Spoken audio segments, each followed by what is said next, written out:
నమస్తే, welcome to our channel. నేను మిస్సిరి.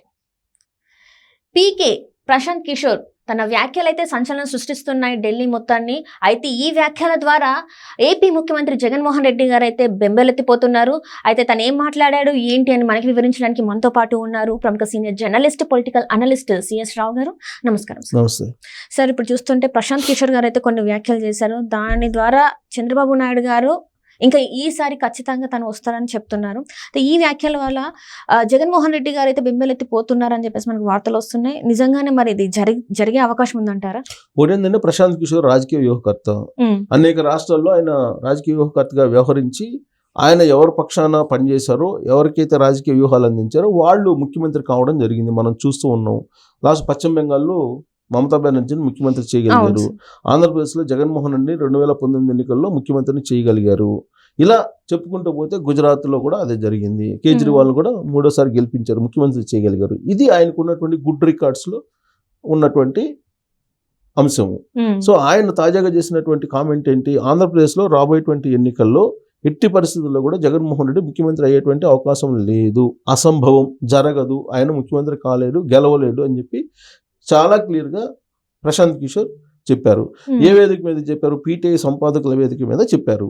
PTI సంపాదకులు అంటే కొంచెం సీనియర్ జర్నలిస్టులు ఉంటారు, వాళ్ళ సమక్షంలో చెప్పారు. దానికి ఒక రీజన్ కూడా చెప్పడం జరిగింది.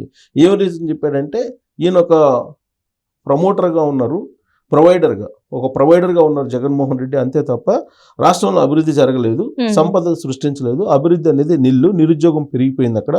కాబట్టి ఆయన రాజకీయానికి పనికిరాడు, ఆయన ఒక రాజులాగా, ఒక డిక్టేటర్ లాగా వ్యవహరిస్తూ ఉన్నాడు, ఆంధ్రప్రదేశ్ ప్రజలను ప్యానిక్ సిచ్యువేషన్లోకి తీసుకెళ్లాడు.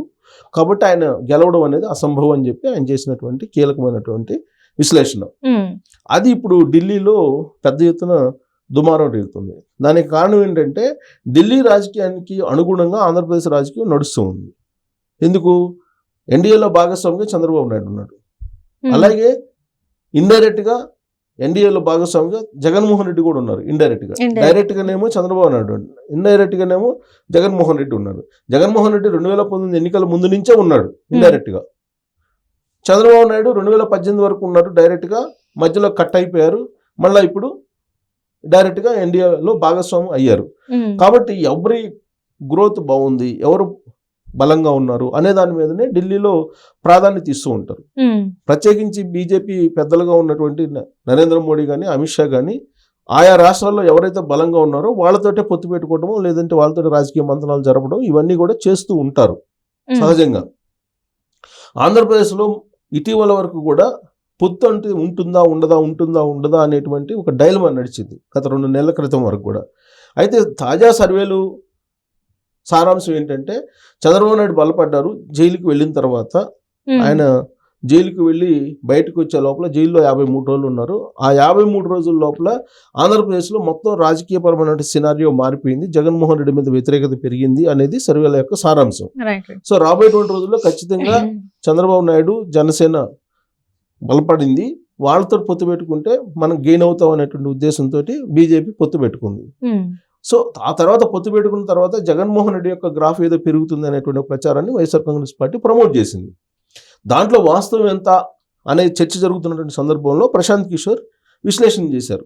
ఆయనకున్నటువంటి రాజకీయ పరిజ్ఞానం, అలాగే రాజకీయ వ్యూహకర్తగా ఆయన శిష్యులు కూడా ఇక్కడ ఉన్నారు కాబట్టి తెలుసుకున్న తర్వాత ఆయన ఒక విశ్లేషణ చేసి ఎట్టి పరిస్థితుల్లో కూడా జగన్మోహన్ రెడ్డి అధికారంలోకి వచ్చే అవకాశం లేదు అని చెప్పారు. దీంతో ఢిల్లీలో కూటమి ఏర్పడిన తర్వాత కూడా బలంగానే ఉన్నాము, జగన్మోహన్ రెడ్డి ఏం బలపడలేదు, కావాలని బలపడినట్టు ఒక ప్రచారం చేస్తున్నారు తప్పితే వాస్తవం లేదనేది అర్థమైపోయింది వాళ్ళకి. సో దాంతో ఇప్పుడు కేంద్ర ప్రభుత్వం కానీ, కేంద్ర ప్రభుత్వంలో పెద్దలు కానీ కూటమికి సహాయ సహకారాలు అందిస్తున్నారు. దాంట్లో భాగంగానే ఇప్పుడు 6 ఐపీఎస్లు, 3 ఐఏఎస్లని బదిలీ చేయటం, అలాగే తాజాగా కొల్లి రఘురామరెడ్డిని అస్సాం బదిలీ చేయటం, ఇవన్నీ కూడా జరుగుతున్నాయి. ఇంకా రాజేంద్రనాథ్ రెడ్డి డీజీపీని, అలాగే సిఎస్ చీఫ్ సెక్రటరీగా ఉన్నటువంటి జవహర్ రెడ్డిని, వీళ్ళిద్దరిని కనుక మార్చేస్తే కూటమి అల్టిమేట్గా ఇంకా తిరుగులేదు. ఢిల్లీ నుంచి పూర్తిగా సపోర్ట్ కూటమికి ఉన్నట్టే అని చెప్పి మనం భావించాలి. సో ఆ దిశగా అడుగులు వేస్తుంది బీజేపీ కూడా. ఇప్పుడు తాజాగా ప్రశాంత్ కిషోర్ చెప్పినటువంటి విశ్లేషణ ప్రకారం జగన్మోహన్ రెడ్డికి ఆంధ్రప్రదేశ్లో ఏం లేదు, బలహీనంగా ఉన్నాడు, కాబట్టి అతని రాజకీయాల్లో బలంగా ఉన్నంత వరకే ఏ అధిష్టానం అయినా ఢిల్లీలో ఆదరించేది. నలుగురు ఎంపీలు గెలుస్తున్నారంటే ఆదరిస్తారు, వీళ్ళు ఎంపీలను గెలుచుకోలేని పరిస్థితి ఉన్నారని అంటే వదిలేస్తారు. సో ఇప్పుడు వదిలేసేటువంటి పరిస్థితిలో ఉన్నారు జగన్మోహన్ రెడ్డిని బీజేపీ పెద్దలు. సో అందుకు ఇప్పుడు ఈయన చేసినటువంటి విశ్లేషణ ఢిల్లీలో బాగా ప్రచారంలో ఉంది. ఎందుకు ఆ విధంగా ప్రచారం ఉందని అంటే ఆయన కంటిన్యూషన్ ఏం చెప్పాడు ప్రశాంత్ కిషోర్ అని అంటే, ఆంధ్రప్రదేశ్లోనే కాదు అలాగే బీజేపీ కూడా ఉత్తర భారతదేశంలో బలహీనంగా ఉండేటువంటి అవకాశం ఉంది, వాళ్ళు ఆశించినటువంటి స్థానంలో వచ్చేటువంటి అవకాశం లేదు. దక్షిణ భారతదేశంలో వాళ్ళకి గౌరవప్రదమైనటువంటి స్థానాలు వచ్చేటువంటి అవకాశం ఉంది ఈసారి అనేటువంటి ఒక ఒపీనియన్ ని వ్యక్తం చేశారు. దాంతోపాటు కాంగ్రెస్ పార్టీని కూడా వాళ్ళు ప్రస్తావించారు. కాంగ్రెస్ పార్టీ రాబోయేటువంటి రోజుల్లో అధికారంలోకి రాలేకపోతే రాహుల్ గాంధీ అసలు రాజకీయాలకి గుడ్ బై చెప్పడం బెటర్, ఆయన నాయకత్వాన్ని పక్కన పెట్టేసేయడం బెటర్ అనేటువంటి ఒక సలహా కూడా ఇవ్వడం జరిగింది. పివి నరసింహరావుని ఏ విధంగా అయితే అప్పుడు పెట్టారు సోనియా గాంధీ, సో అదే తరహాలో వేరే లీడర్ను పెట్టి నడిపించాలి అనేటువంటిది ఒక సూచన ఆయన చేయడం జరిగింది. సో దేశ రాజకీయాలతో పాటు రాష్ట్ర రాజకీయాలను కూడా ఆయన విశ్లేషించాడు.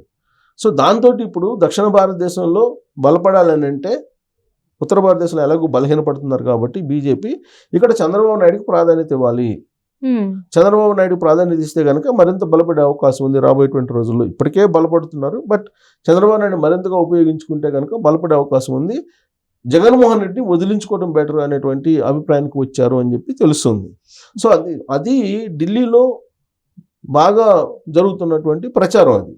సో ఇందుకు ప్రశాంత్ కిషోర్ యొక్క వ్యూహం, ప్రశాంత్ కిషోర్ యొక్క విశ్లేషణ అనేది చాలా పగడ్బందీగా ఉంటుంది, ప్లస్ దానికి కొన్ని శాస్త్రీయబద్ధమైనటువంటి ఆధారాలు కూడా ఉంటాయి. అందుకే ఆయన విశ్లేషణని కొంత విశ్వసిస్తూ ఉంటారు. విశ్వసిస్తున్నందుకు కారణంగానే ఇప్పుడు జగన్మోహన్ రెడ్డి కంప్లీట్గా పక్కన పెట్టేసేయాలనేటువంటి ఆలోచనతోటి ఇప్పుడు వచ్చారు.